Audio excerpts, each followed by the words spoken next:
Of human rights as people is seeing and experiencing what is always happening in our societies today.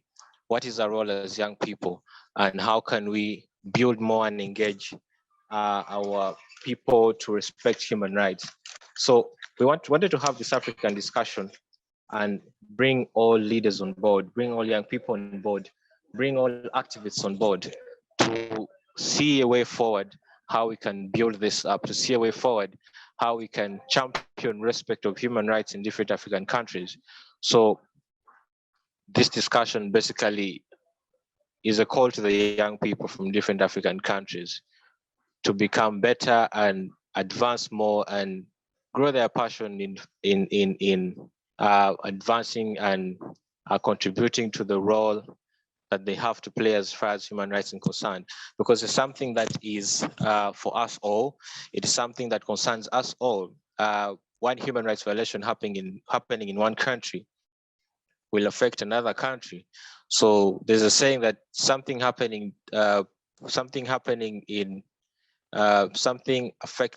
people in a society in Uganda is the same thing, or will be the same thing happening and affecting people in a society in Kenya or Nairobi or Nigeria or Lagos. So this discussion is very vital in that arena. So quickly, I'll love to bring in. I'll quickly love to bring in Fideli Bokassa from DRC. So we've seen the Democratic Republic of Congo appearing in so many, appearing at the headline of a lot of human rights violations happening in Congo. And the different African governments, the African Union, the United Nations have all tried to focus the energies to end these human rights violations in DRC Congo. Basically and simply, maybe it could be because of political reasons. It could be individual reasons. I mean, it could be the fight for political power, and we all know this is one of the greatest reasons as to why there's a lot of human rights violations. So, what according to you, as a human rights practitioner, as a writer, and as someone who wants to see a better Africa, what is your role as a young person in championing the respect of human rights in DRC Congo? And what have you done as a young person? Thank you.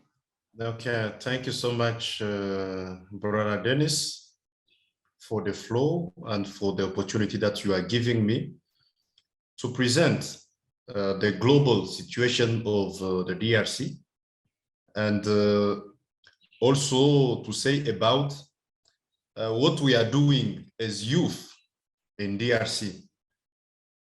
Today, in particular, I would like to be focused on the city of Goma, because as I was talking last time with Brother George Justice, I told him that the situation in DRC is very, very complicated and very complex at the same time.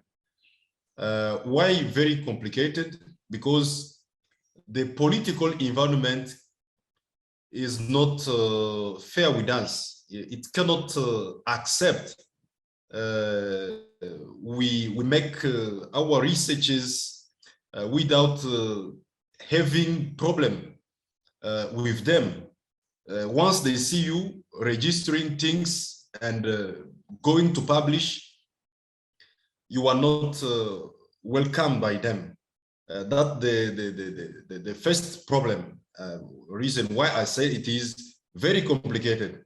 Why it is complex? It is complex because DRC is like a continent, you know. It is very big, and the way human rights is not respected in Goma, for example, it is not also respected in Bukavu, in Kinshasa, in Kalemi, in Lubumbashi, and in other cities or town of DRC.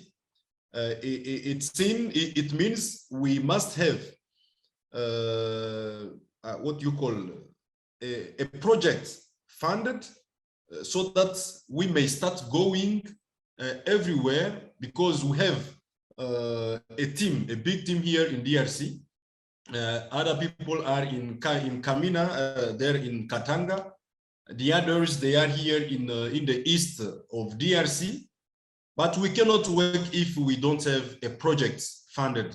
That's the most important thing also. And also it is also difficult to go to the zone of risks, because we have so many zones of risks here in DRC, like in Kivu, in the two Kivu, in Naf and in South Kivu, also in Ituri.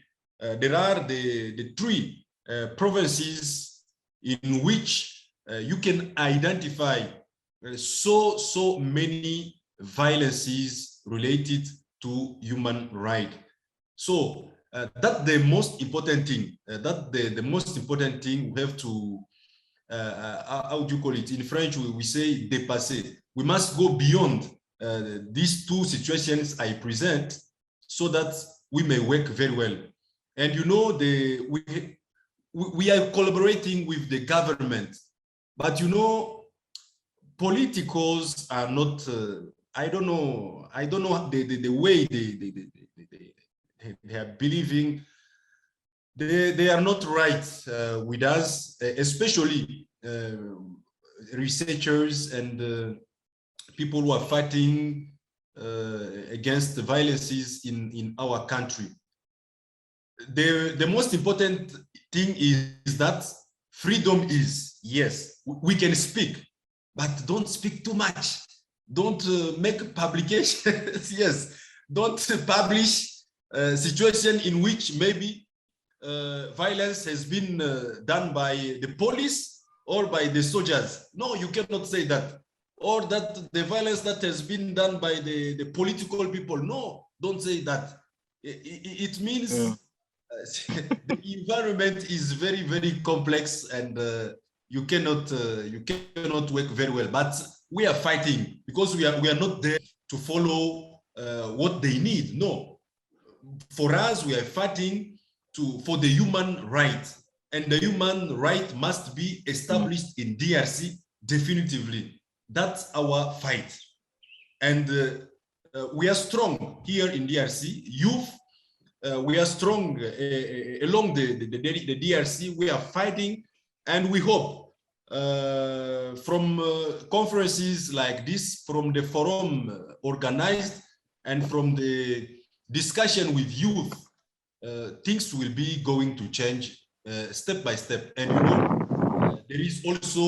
there are so many conflicts. Also, you know, from the borders that DRC with Uganda, DRC with Burundi, DRC with Rwanda and other countries, Angola there, Zambia, and you know, DRC is I don't know, in French we say DRC est convoité. I don't know convoité in English how they call it. It seems. How can I explain it? So many people, they need to be, they want to be, I don't know, Congolese, or they want to take the land of Congo, but without living with Congolese. Do you understand me? That's the fight. Because even from apart,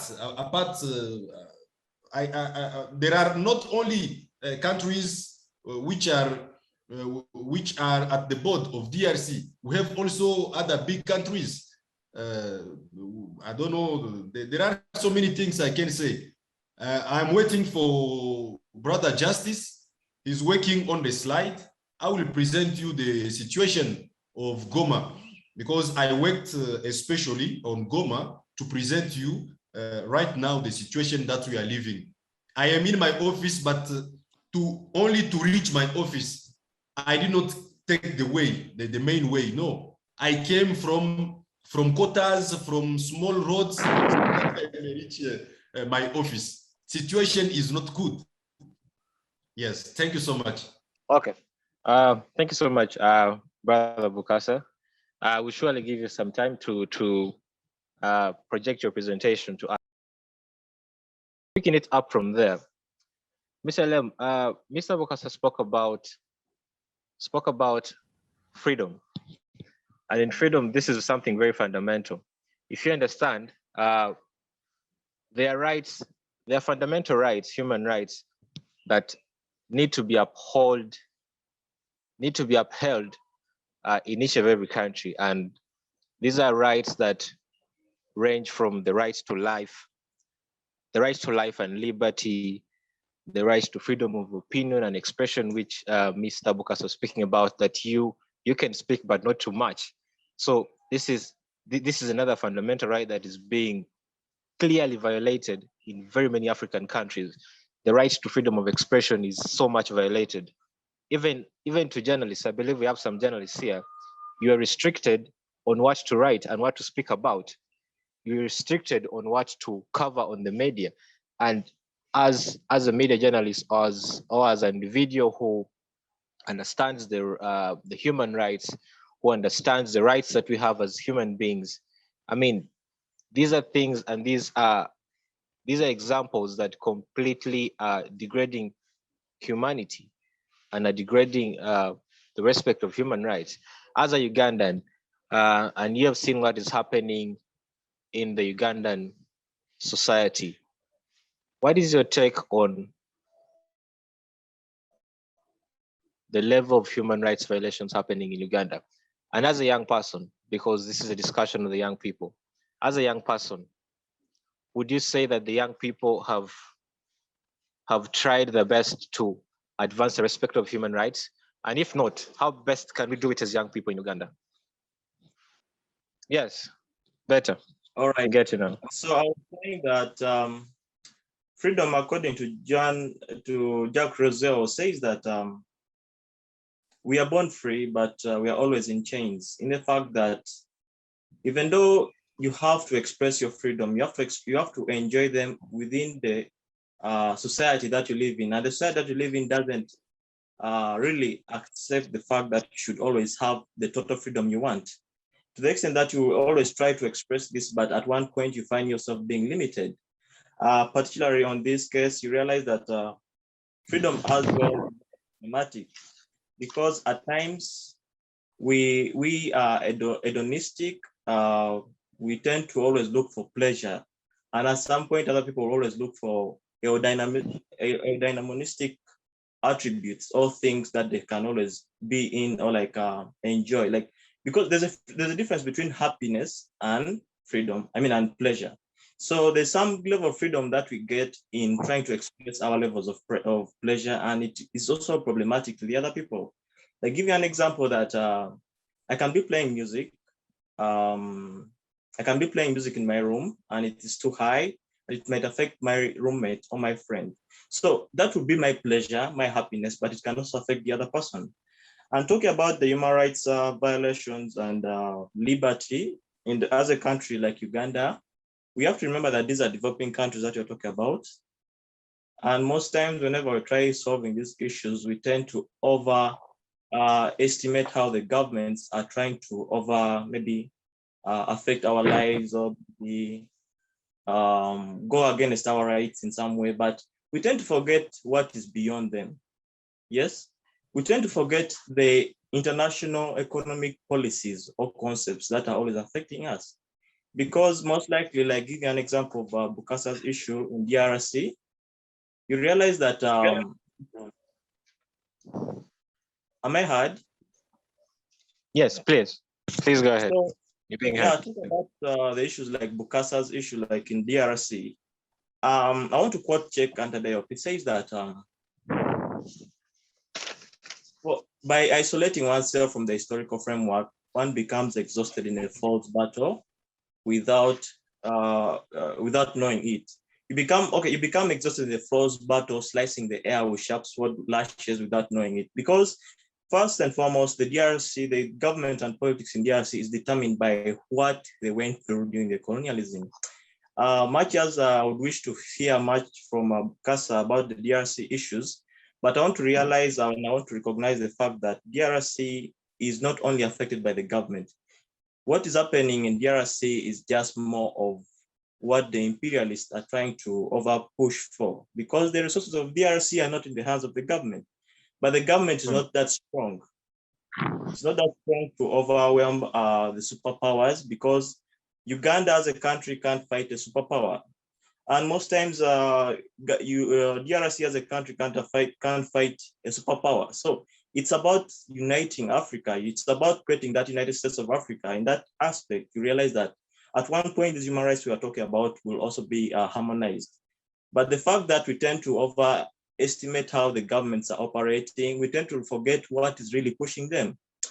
Because much as we can overemphasize on how the government has gone against our rights, we have to remember that a state has to operate, and a state is built on the wheels, on the skulls of man. Those are like the wheels of power.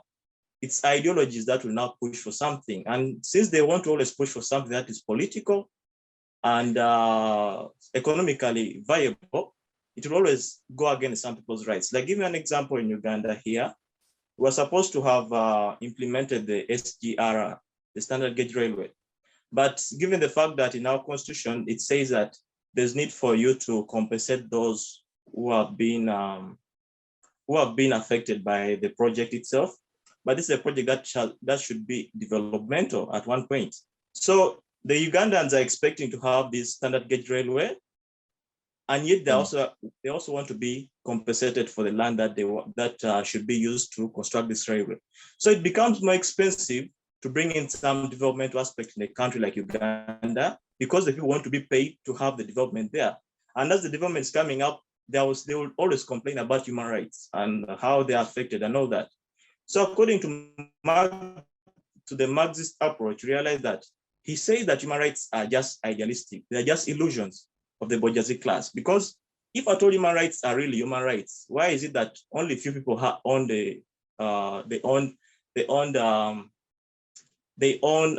resources, or like they own means of these factors of production? Like, give an example of South Africa. South Africa is a very big country that has its economy also growing, but you realize that from the South African land, 75% of the land is to the white people. It's not to the black people. And the few individual Africans who are there own only 4%. That's why instead of them fighting the real enemy, they are fighting their other black friends, like the Zimbabweans, the Mozambiques. They're saying that these people are taking away their land. And they're forgetting that 75% of their land belongs to the white man. And we say that they are human rights. Human rights are illusions somehow. They're just, I don't know, they're just some things that are just created to show you that, yes, you have something that you always can push for, but they're never realistic. Because, give you an example, I tend to see human rights sometimes as giving someone a metallic box of money and telling him that this is yours, but he doesn't have any access to the money. So in this case, you realize that someone will keep this box for years and years and he can't really break it through, but the person who has the key is a rich man. So he'll just come and get the box and just opens it and gets his money and leaves the box with the poor person, remembering that the poor person would feel like he was having the rights to the money, but he couldn't have it. So it's very important that we understand that. Thank you very much. That countries that are experiencing a lot of violation of human rights, like Ilem did mention, for a very rich country like DRC, some of its resources are not in the state control. And so we're having a lot of people coming in from foreigners coming in from different countries from the West to come and, extract the rich resources from the African countries. And so this brings me to the next question. I have seen Ebunula Arimoro from Nigeria. I quickly want to bring you in here to try to give us a picture of the state of human rights in Nigeria. We have known Nigeria as one country with one of the largest densely populated arenas in Africa. And the state of human rights in a country as Nigeria, and a country that is densely populated, I mean, with the times seem worrying, because a lot of the state wants to so much be the driver of everything, the economy, the political arena, the social arena. So for a country like Nigeria that has a lot of creative young people, has a lot of musicians, has a lot of social activists, has a lot of, I mean, people who are striving hard to progress and develop in different arenas. What is the state of human rights in Nigeria, for example? So I'm sorry about the old disruption. So as what I was trying to say is that there's been a recent, it's not even recent per se, there's been an infringement on the human rights, the basic right of to communicate of most young people in Nigeria, because Nigeria is a place where there is a lot of creative people. You find people in tech, you find people in music, like even you see a lot of young people, they don't necessarily have to go out to work. Like myself, for instance, I'm into tech. So most times I can stay at home and I can still make my money. But you know, the should I say the past generation, they are not trying to understand this. And then there is the issue of police brutality. Like a lot of us, we can't just walk down the streets with our phone without, you know, being harassed. You see people taking your phone, searching through your apps. Like it's as if there is this anger, like, how dare you earn so much? How dare you make a living as a young person? And that's actually like, it's affecting us a great deal. Apart from that, you see people, Nigeria is made up of different ethnic groups. Like I am in I'm in the southern part of Nigeria now. But in the northern part, you see, it's as if we are very, very different people with different ideas, different ideology. So basically, the system of government doesn't really work per se, because what they see as bad, we see as like, oh, that's the basic normal way of life. So all these clashing views actually affects the way we live. I don't know if you followed the update concerning the EndSARS protests and everything that went down. And up to date, there hasn't been any nobody has been brought to book. You get, like, nobody has been held guilty. A lot of people sacrificed their lives. A lot of people were gunned down. You see families losing a member of their family. Like, this is something that is happening in broad daylight, that kind of violence. And then even the International Criminal Court, I think they made a ruling, but no one is held accountable. And then it's a year now, a year and some months, and still nothing is being said. So I agree with Mr. LM. I agree with him in the sense that the human rights is like an illusion, because these things are not actually into play. We are not seeing the effects of okay, I can go out safely without being harassed. As a lady, I walk down the street, any policeman can just call me, hey, you come here, let me go through your phone. And then they will question my earnings, like, oh, how dare you earn this much? How dare you do that? In a country where people actually respect people, you can actually travel safely. Now, if I'm going to be traveling, I keep my phone at home. I make sure I watch the way I dress.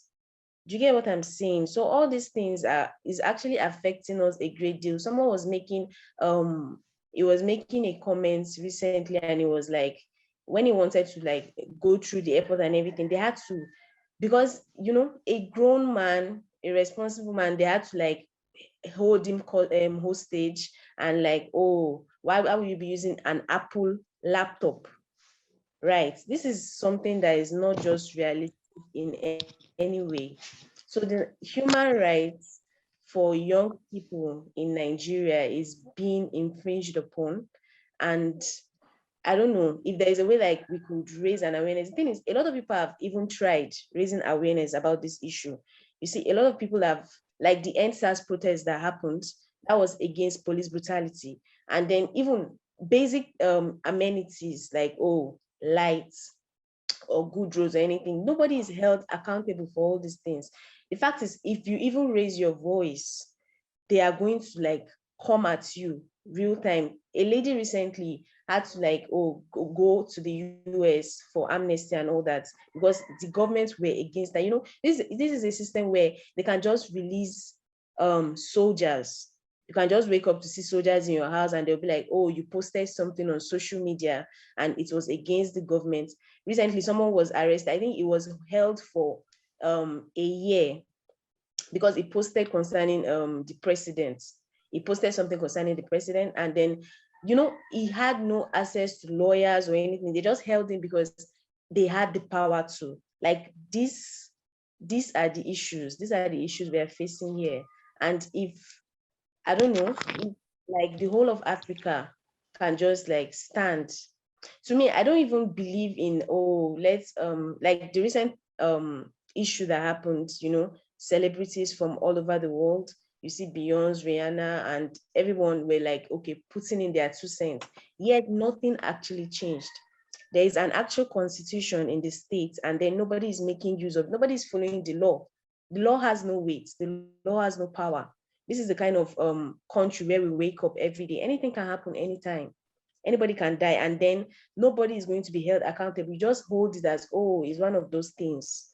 Do you get? So human rights here is just like, it's in theory, let me put it that way. It's not being practicalized in any way. So that's just what I have to say about what people are facing in Nigeria and what youths are facing in Nigeria. Thank you. These are the 2 suggestions that I'm giving to all who are with us here, and to try to share informations, to try to fight also to get the power, the political power. As human rights fighter, I think that slowly by slowly, step by step, we will be going to reduce the capacity of violences that we are assisting here in our different countries in Africa. That's what I can say.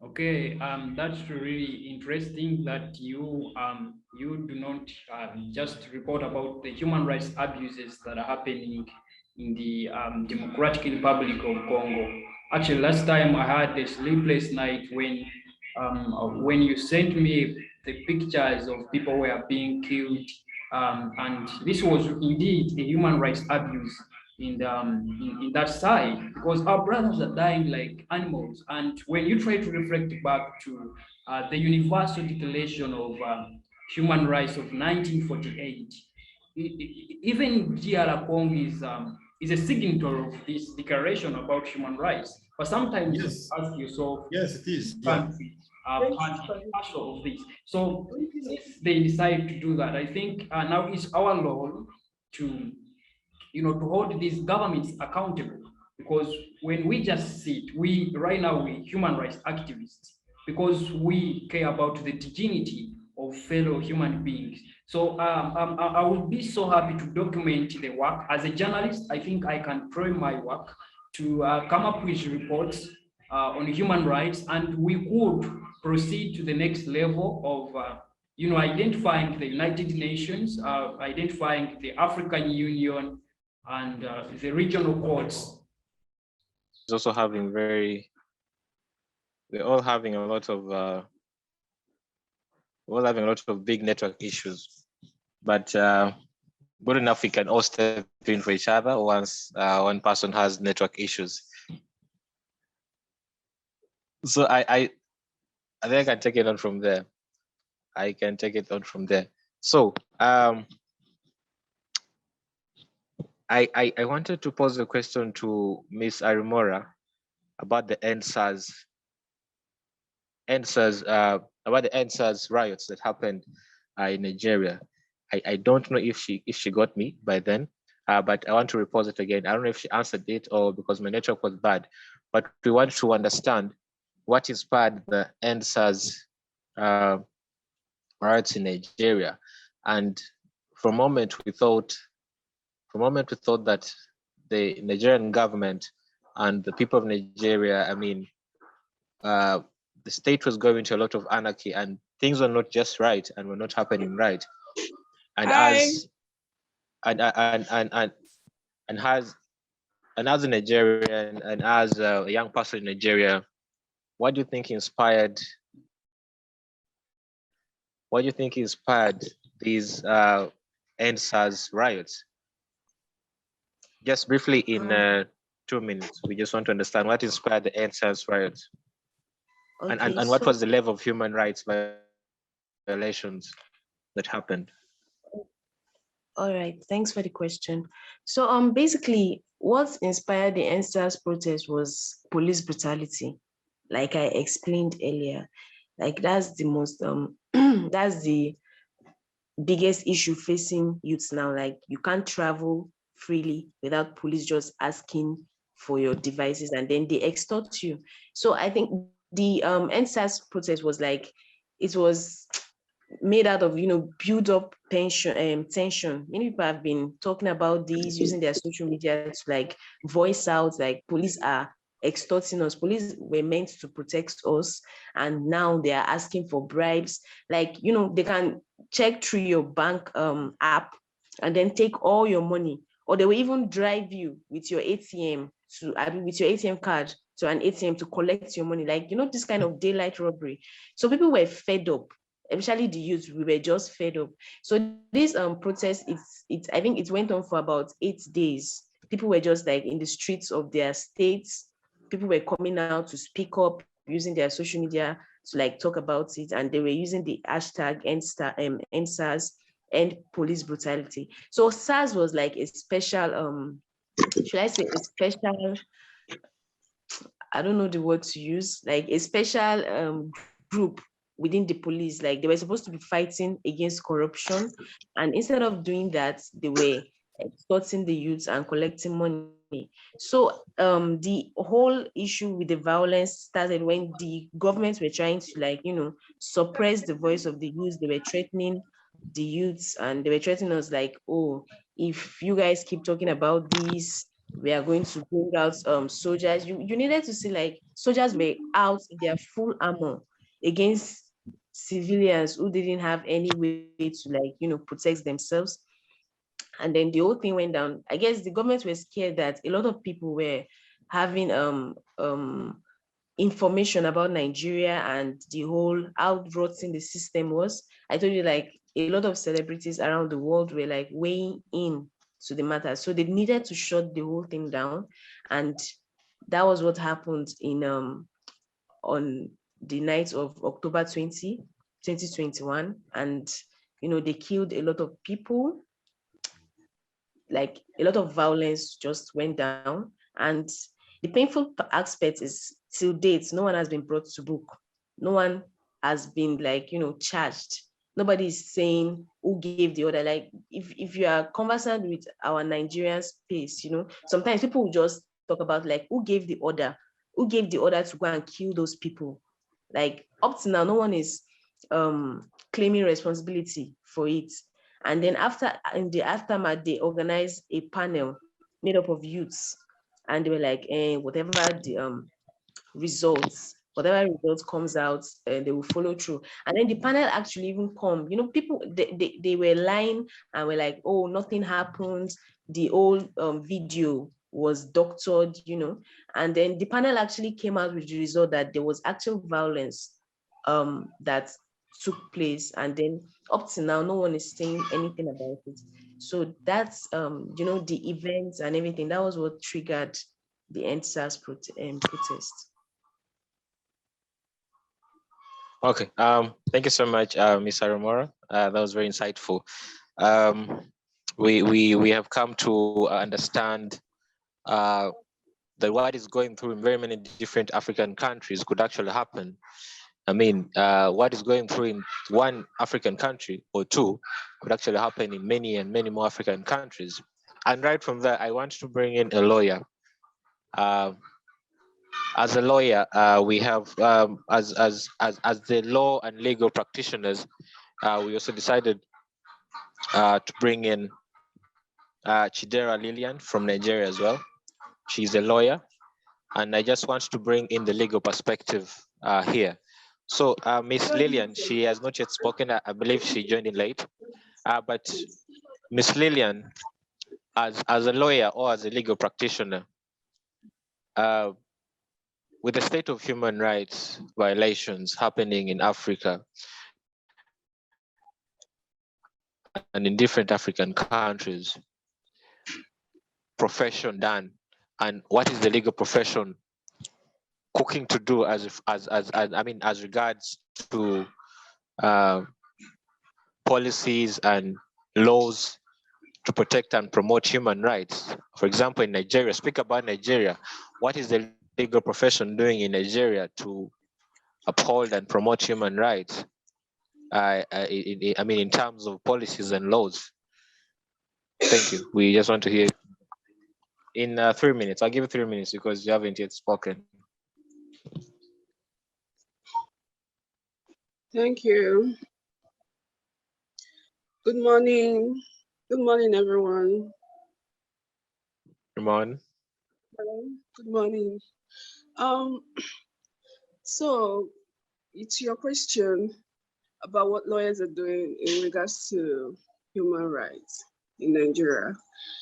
Well, I can see that lawyers are trying a lot in order to make sure that human rights works here in Nigeria. But they have the challenge of security in Nigeria, and which I know a lot of people are facing in Africa, everywhere. So you standing on someone's rights, and at the end of the day, you are not secured, you are not safe. It makes it difficult for some lawyers to fight for the rights of other people.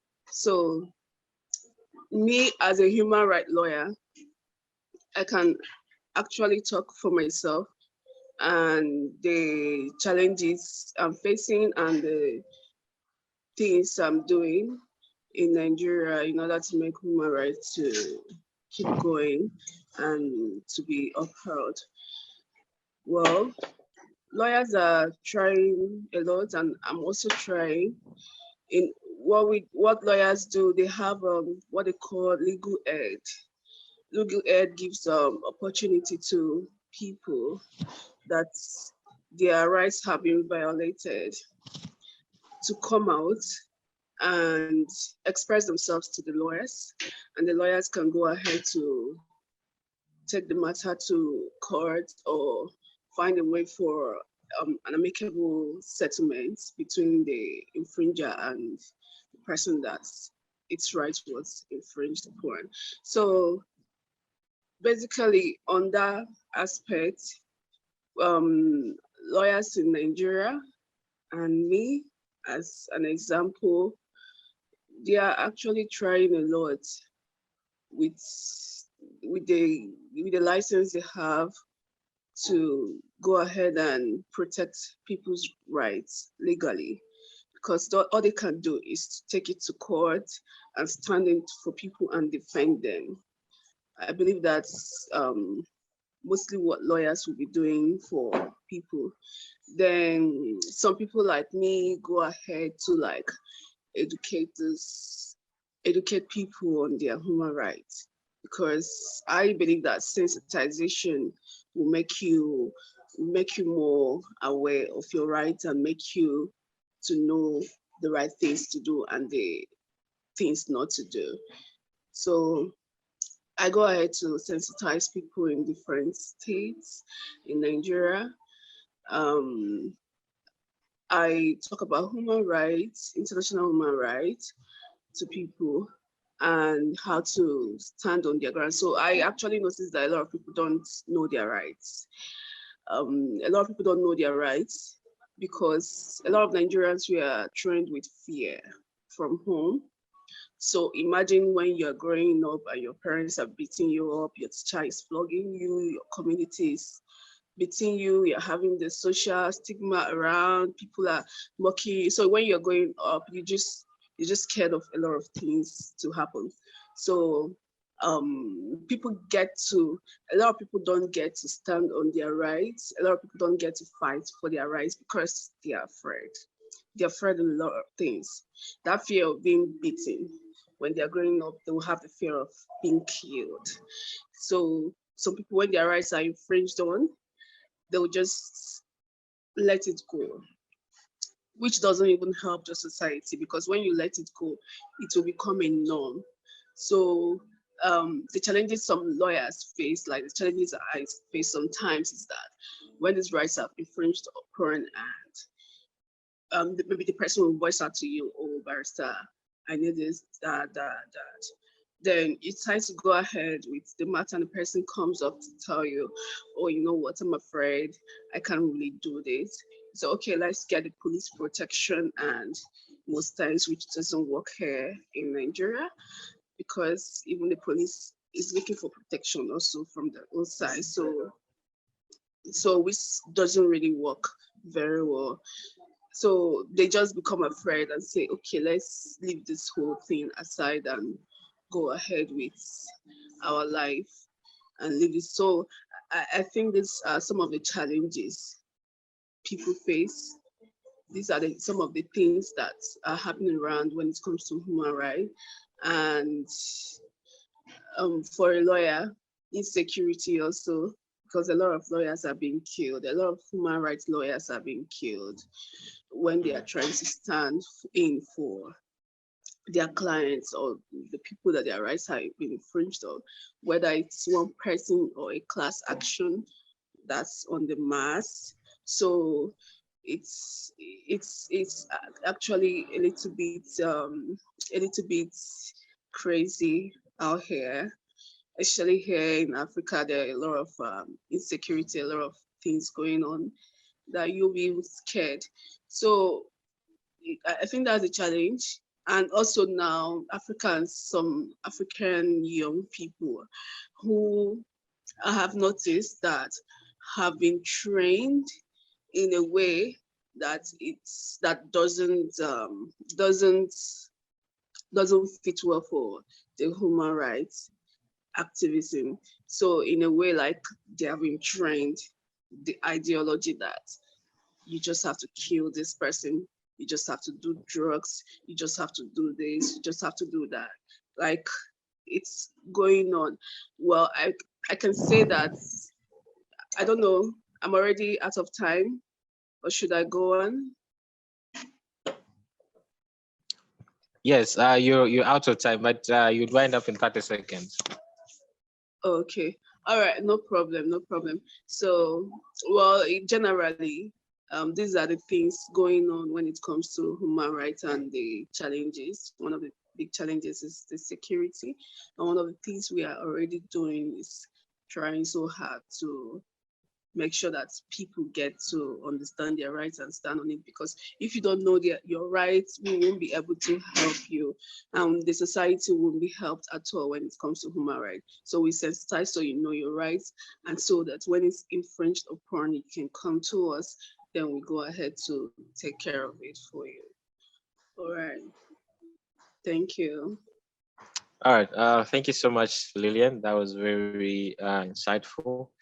And as young people in Africa, in different professions and different passions, we want to believe that we can always connect together to advance these human rights and to promote human rights in Africa and in different countries. So I want to thank you. And at this moment of time, I want to invite questions. There are a couple of questions in the chat, but I want to, for a while, Mr. John Mugabe should unmute and ask a question to any of the panelists. Yeah, thank you very much, Mr. Bua. I don't know if you are getting me. Yes, true. Okay. I get you well. First of all, you for organizing this great platform where we can talk about issues affecting Africa, and more so human rights, which is very, very, very much needed and stood in Africa, more so by the young generation.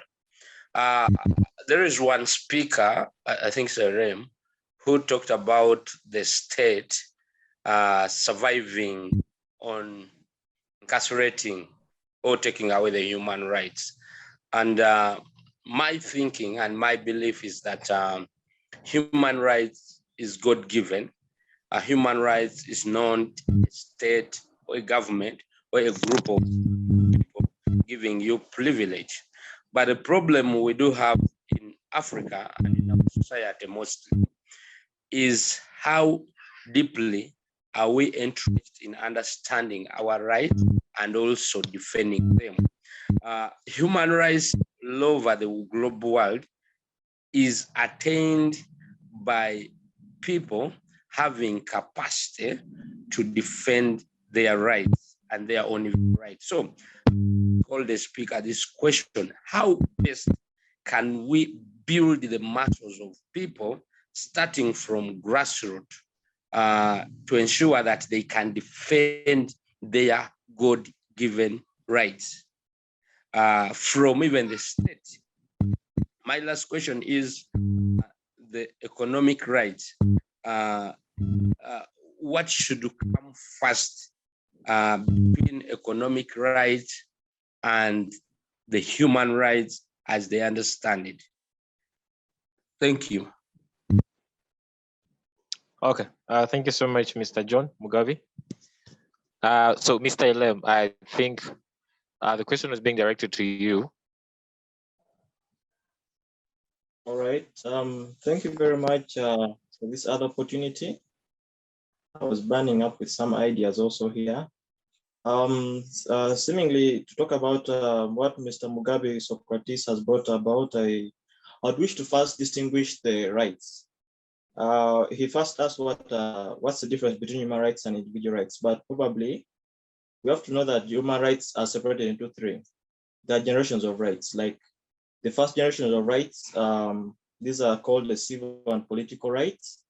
They are like more of the natural rights, most likely, and we tend to see them as God-given. They are inalienable. They are just, I think the political rights and the civil rights are all based on every individual. These are individual rights. And we talk about the second generation of rights. These are social and economic, cultural rights that Socrates is trying to bring about. And they tend to see that human rights are not only faculty-based, just like the first generation of rights, but probably they are caused or they are affected or they are brought about by the systems, where the economic system can also be problematic to the extent that it would be causing or it would be leading to many people being poor and many people becoming, very few people becoming rich. Talking about the youth, because in Africa here, we say that the youth are like 77% of the population, meaning that Africa has a highly dependent population. And we tend to say that the youth should now take the role in determining policies. But I also want to assure you that it's like democracy. Yeah, democracy. The youth have to participate in democracy. But I want to assure you that even just as Aristotle stated it, that a looting democracy is not so far from an exploitative oligarchy. So a looting democracy is not so far from, or is not different from an exploitative oligarchy, because the oligarchy is like the rule of the rich. And partly talking about the third generation of rights, these are like the solidarity rights, where we as a civil society, you as the African Media Group and the ALED come together, know that there are some things that are affecting the youth. So the youth now become part of the solidarity rights. So talking about these three generations of rights, we can now tend to now ask ourselves, do we really have God-given rights? The right to life, the right to property, all those things. Yes, let's say that we have the rights. But given an instance of like what is happening in DRC, what's happening in Nigeria, as one of our speakers were talking about, you realize that it is now beyond what God gives. It is beyond, because this is the social reality. The social reality shows you that these are just illusions. Yes, you talk about the economic rights. Yes, we have the right to buy anything in the market, but do we all have the purchasing powers? Yes, you say that we all have the right to land, but talking about Uganda here, very few people own land. and those who and the many who and you realize that the rich have the access to land. Even when we talk about the political class, they have access to land to the extent that they can even come and take away someone's land even without even any laws attacking him or her. So you realize that some of these things are just questions of the bourgeoisie, just to make the people feel like, much as, yes, we have the powers, we have the money, but you guys also have the rights. You can question. And whenever you question, they give you just some little increment or some percent, just make you feel like, yeah, they've done something. They've created the road. Yes, they're creating the road, but they're not creating it for you. They're creating it for the economic, like for the businessmen to always operate and perform, or like maybe make the businesses flourish. It's not always for the common man.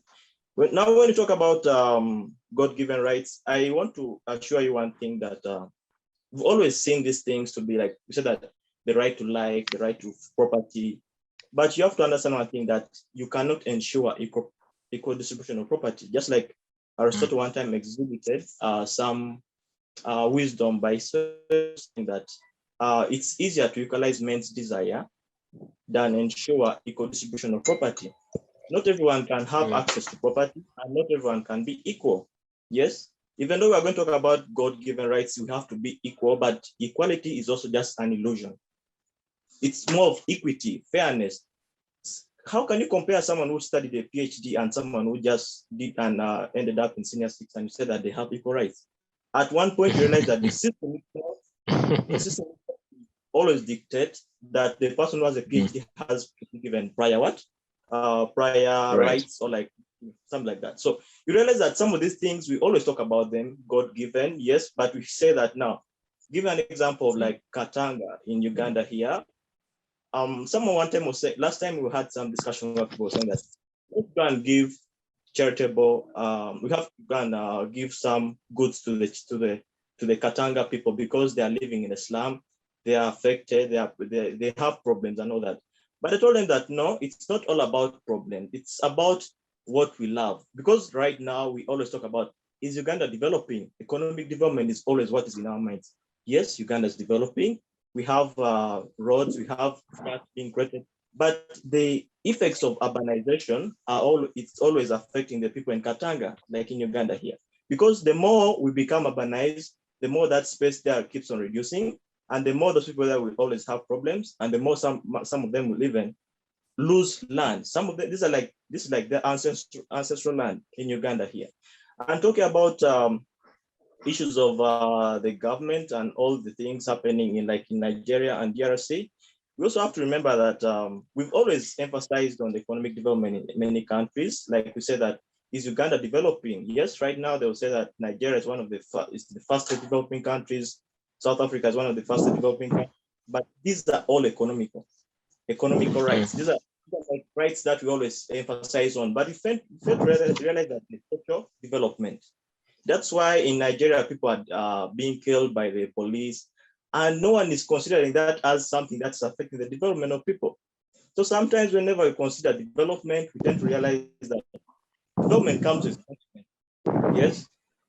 Think of like, yes, please government, give us a city. Give us a city in northern parts of Uganda. Give us cities in the western parts of Uganda. Try bringing some elements of development. But by the time this comes in, it comes in with conditions, and these conditions will always push back those who don't have any, those who don't have purchasing powers back to the village areas. So here in Africa, we are now facing a problem of over urbanization. Urbanization has been over considered. The fact that they feel like we should now eliminate villages. But when you eliminate villages, it means that you're going to eliminate agriculture. And agriculture is the backbone of Africa, and it contributes 90% to the GDP of a country like Uganda. But people now tend to consider that, no, let us now modernize agriculture. Human rights, these are like human rights activists who say that now, I think Uganda has a low production of maize, let's now modernize it. Let's introduce chemicals, let us introduce fertilizers, and make sure that people get high yields from their gardens. So someone having a small acre of land will have to produce maize, and the maize can come up like 30. It's a miracle, but probably realize that this maize that has been modified, that has been genetically modified in some way. The maize doesn't reproduce itself, it's cloned, yes? Now that telling you that you have access to the market, you can go and buy seeds that are improved, and you can plant them very well. Yes, you plant them, but the fact is that these seeds cannot reproduce themselves, meaning that the peasants have now lost power over the seeds, because the peasants are always dependent on the seeds, and the seeds make them independent. But now our peasantry has been affected to the extent that now the agriculture in Africa has been considered to be something that is of low quality. Now we come in with concepts of development, we come in with concepts of modernizing agriculture, we use tractors, and yet these tractors in Uganda here, the land is so shallow. When you use tractors once and twice, you realize that the fertility of the land will be affected. And all these things are not considered. We are just considering that let us be with some elements of economic development. You understand? So all these are not just things that can be on to the hands of the government, but you always have to consider them as things that are affecting us, because the majority poor are always being affected by this, but they can't tell. All what they know is that the government is providing, they are providing the seeds, they're providing the highly improved maybe cassava stems, but these cassava stems don't, they are so dependent on chemicals, they're dependent on fertilizers, and at some point they lose the fertility of the land. You realize? So those are the effects of development. We're running out of time. Thank you. Thank you very much, Ilem. I'll surely engage you again. We surely running out of time, but thank you so much. Thank you so much for that wonderful distinction. So I want to bring in, before I bring in Bokassa, I want to bring in Lillian again. You know, the legal profession is one profession that the citizens have in a lot of hope, and if it is not for the corruption and the different scandals happening in the legal profession, it is an arena that citizens should and clearly having a lot of hope. For example, in a country like Uganda, but I want to bring it back to Nigeria. As still a legal practitioner and as someone who fights and champions the rights of the fellow citizens, as Mr. Lem was mentioning earlier, he gave a clear distinction between the political rights and economic rights, and we want to clearly understand from you as a legal practitioner, with the engagements that you have had with the citizens,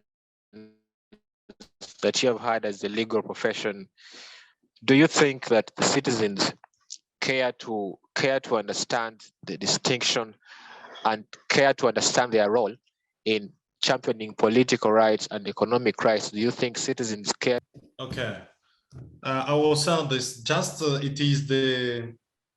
I'm going just to try to present you the situation of DRC. The particular case will be in Goma, because I did not have the time to collect informations from the whole different parts of TRC. So my name is Bokassa Kabwe Fidel. I am the Pan-African writer, researcher in human rights, peace, non-violence, and peaceful conflict resolution. I live in DRC, and I am a Congolese.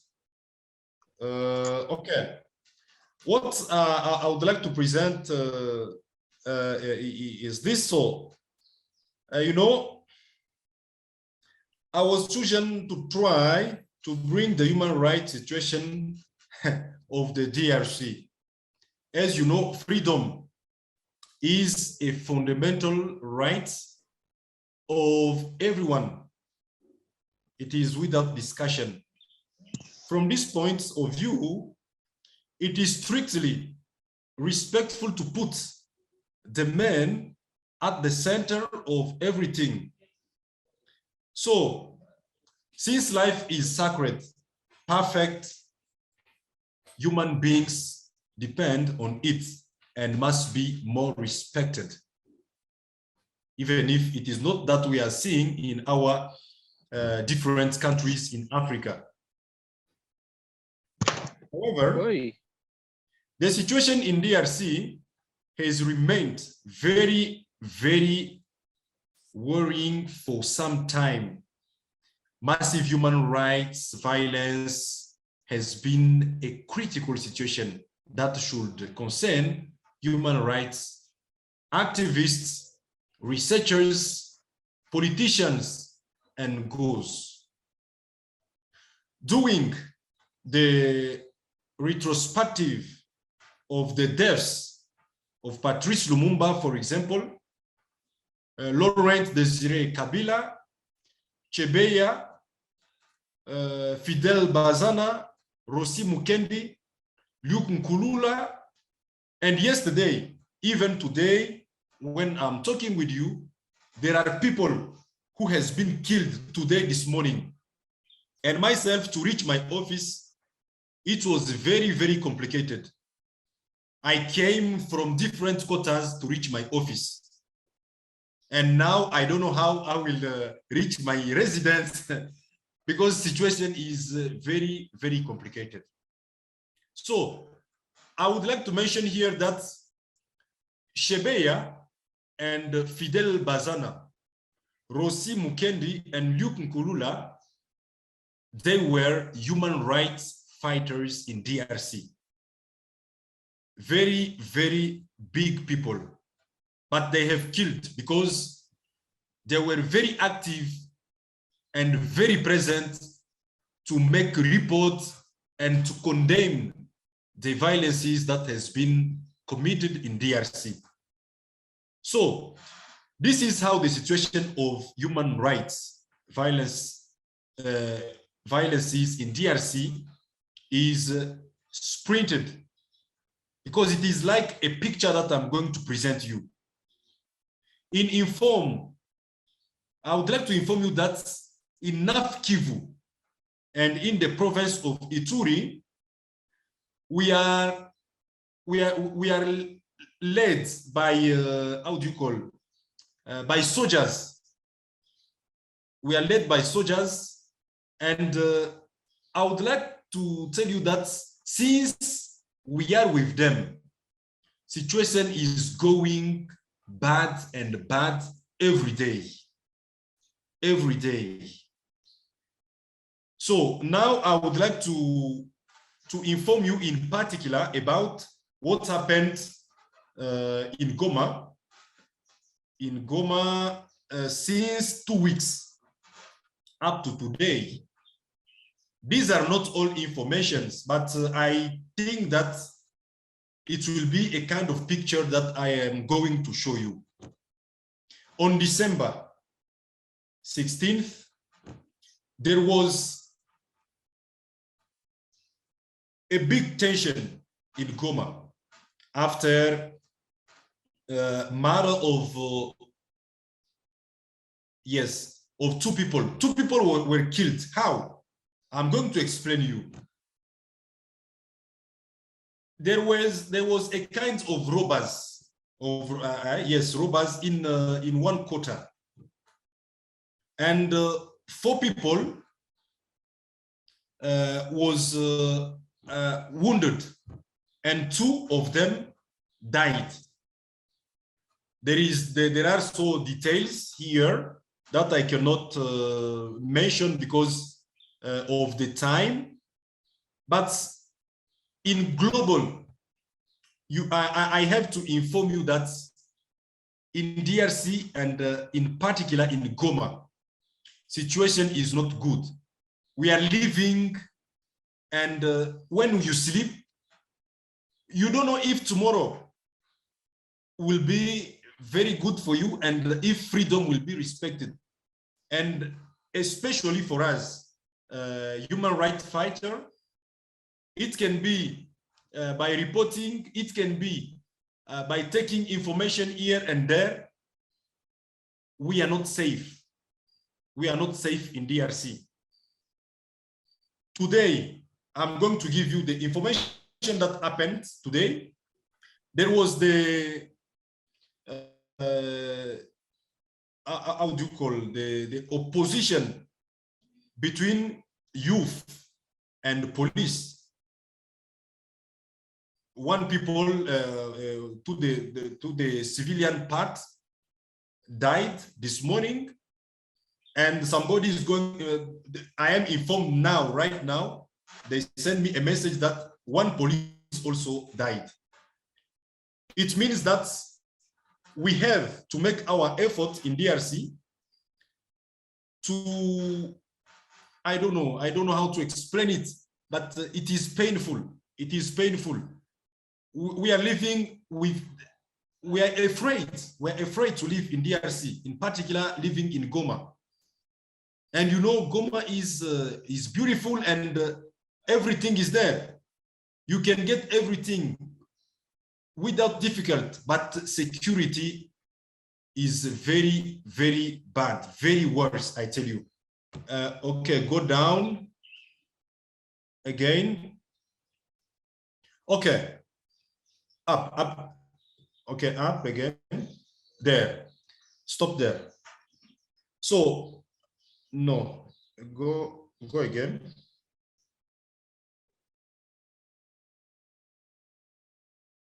No, I would like just to read the recommendations that I wrote. Yes, I'm there.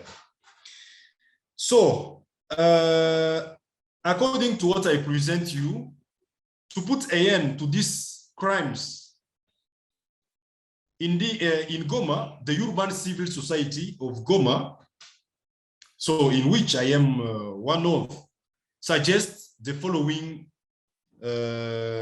points. The first is the uncompromising assessments of the performance of authorities managing the state of SAGE. So I did a translation, but I'm going to explain you what it is saying about. As I told you before, we are living, we are led by soldiers, but the way they are doing things is not allowed by the human rights. There are violences everywhere. Violences are done everywhere and every day. So the organization of mixed patrols in avenue and neighborhoods of the city of Goma. So what am I going to say here is this. When policies and soldiers, they are in our quarters during the night, because they say during the night they are in our quarters to make ours, to leave us free, so that safe, so that enemies may not control us or may not do bad things to us. But it is not true. They are in our quarters, they are stealing, they are taking things, and they are violating rights in our quarters. It is a reason why we are saying that people from civil society must be also in that service, to go with them, to make the same work with them, so that they may control them immediately once the human right is violated. So there is also another point, is the relocation of the Katindo and the Munzeze camps. The camps of soldiers in Goma, they are in the town. You can imagine, once soldiers, they don't have money, once they are not paid, you say, you know what they are doing? They are coming in our houses to bring things in our houses, and this is violation. This is the violence that soldiers are doing in our country. We cannot accept that in Goma. And at the end, I said that we have also to push on with international, local, and national go, so that we may concentrate our strength to fight against human rights violences in our country, especially. So what is that I have prepared just to show you, it is just a kind of photography to present you how violence is permanent. A human right is not yet respected in our city of Goma in particular, and in DRC in general. Thank you so much.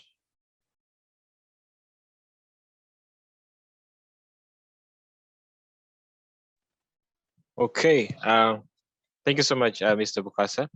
That was very insightful. As young people in Africa, we clearly must understand our role. And thank you to the works that you're doing, by the way. Thank you so much for what you're doing in advancing the respect and promotion of human rights in DRC. And we want to believe and pray that situations keep becoming better that side. Keep becoming better that side. Thank you so much for the presentation. It was very insightful. Thank you so much. Thank you so much. Just want to invite one more question. If there is any one more question, just one before we close. Anybody? This session was being recorded and shared live on African Justice Media Facebook and YouTube page. If you missed any insightful discussions, and you could just go and check it out. The better engagements will also continue on our Facebook and our Facebook channel and YouTube. So we'll just keep reminding you with that, and we just want to build this discussion and make it a continuous practice to share young people, to share about the different human rights, because we all know that a problem happening in one country or in one African country or in a society will affect another society or community in country just next door or miles away. So thank you so much to all of you who have been part of this great discussions, and the partners and sponsors of this program were Action for Liberty and Economic Development. You could follow those two platforms on the Facebook and YouTube. The very interesting youth programs and discussions that are always shared on those two platforms. From African Justice Media, I want to invite the team lead still, African Justice Media, George Justice, to come and wrap it up. Thank you. I've been Dennis Bua Oscar from Mutindo Network. We can get you. Okay, thank you. Thank you so much, Dennis, for making this, moderating this event. And I thank our partners, Action for Liberty and Mutindo Network. And most importantly, I thank our speakers, our panelists, and also the participants. This is first of its kind. You've really showed us the support that we as young people and as Africans, we can really support the struggle for the protection and defense of human rights and dignity on the African continent. Because yes, we are, our country signed the Universal Declaration of Human Rights, regional documents, the legal institution and policy frameworks. All these have been accepted by our leaders, but I know it's a journey. We shall once be there. That's why African Justice Media, we decide to come up with such interesting programs. This is the first event, this is the first forum in Africa, and this is the first year to have it. And we wish to have this event annually about human rights, and we shall be hearing from different speakers around the African continent, different actors, human rights activists, lawyers, students, educations, professors. We really have a diverse, culture in the African continent.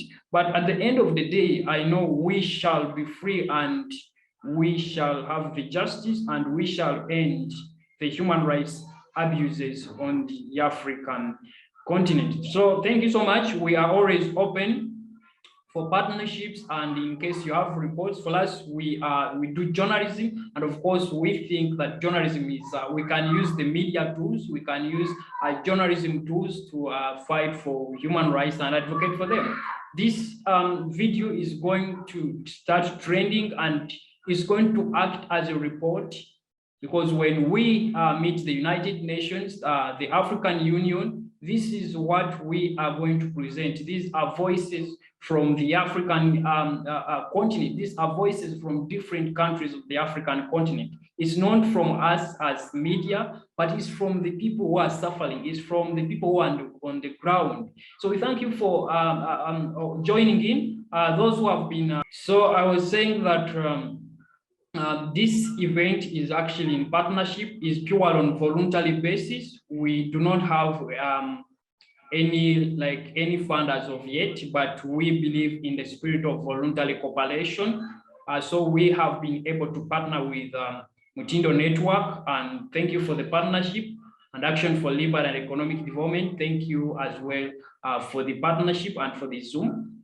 And I would love to call it a day. Thank you. We meet again in the next session. If you want to get in touch with us, partnerships, human rights reports, journalism, you want to be hosted to speak about human rights, I'm going to leave our email in the comment section, and also you can visit our Facebook page and inbox us. Also, don't forget to follow our partners in the field of human rights. Thank you so much. Enjoy the rest of the day.